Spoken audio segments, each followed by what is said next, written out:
You may know Lizzo for many things, her music, her body positivity, but one of the things you might not know about her is that she is a classically trained flautist. Thousands of people at Glastonbury saw the American singer bust out her flute to play a sampling of Mozart. That is not something you see much of on the pyramid stage. But now the British Flute Association says the pop superstar has made the instrument cool again. It's called the Lizzo Effect.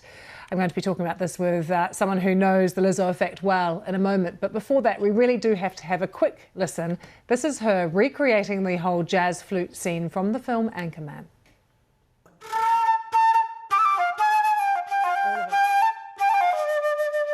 All of it.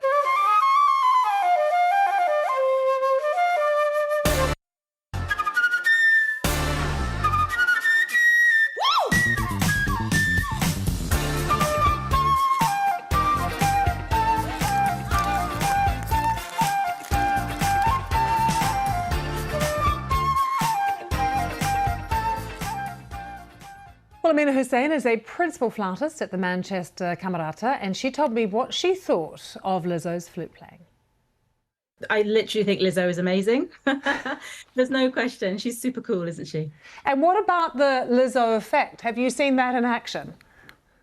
I have. I mean, not directly myself, but there's so many of my musician friends who've seen, a sort of bigger interest, and there's lots of Lizzo's posts on social media, like showing her as a child playing the flute. There's photos from when she was a little kid, and I think that's bound to have an impact, isn't it?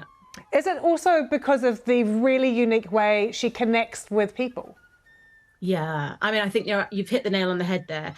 I think she really does connect with people. She's an excellent singer, rapper, creative person, and then she just happens to have this flute as well that she has in her toolbox, which is ace. And there's a definite connection when there's an upsurge of interest as a result of someone's influence like that.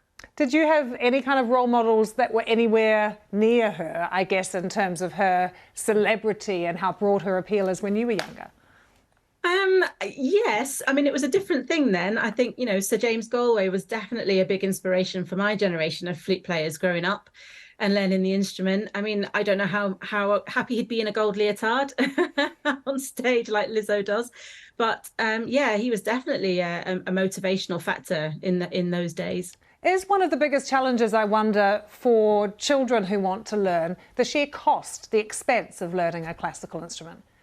Yeah, of course. It's always been a problem. There's always been a class divide and an economic divide for people, wanting to do that. And there's an element of cultural divide too. But I feel like the sort of socioeconomic factors are a much bigger thing at play.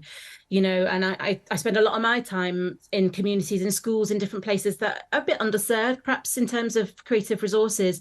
And, a lot of them, they just don't have access to things, and they don't have the opportunity to experience it on the ground and to know that they can make the connection that even for them, if they wanted to do it, they could do it.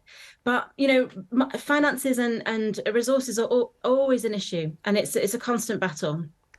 I mean, very briefly, I know you also do some music therapy. What's the most powerful thing you've seen when you've been working particularly with children? Oh gosh, I mean, that's a very big question, and there are so many examples. I think the majority of my work is working with people who live with dementia, and I think some of the most powerful examples of the use of music in that situation is just seeing people just gain in confidence and just be able to, for people to have an expressive outlet where they can manage their own emotions instead of feeling pent up. A lot of the people I work with are non-verbal, or they might struggle with verbal language. So I think just that the time that you afford someone when you do music therapy, the time and the music and the individualized response, it's very much a bespoke, tailored situation. And, you're giving that person time that a system doesn't always allow. So the system of care is amazing. There's so much fantastic stuff happening in it. But, we as human beings, we're holistic, and we're a whole person. There are lots of facets to us. And so with the music therapy thing, it really helps nurture a spiritual side, or, the less practical sides of who we are, I guess.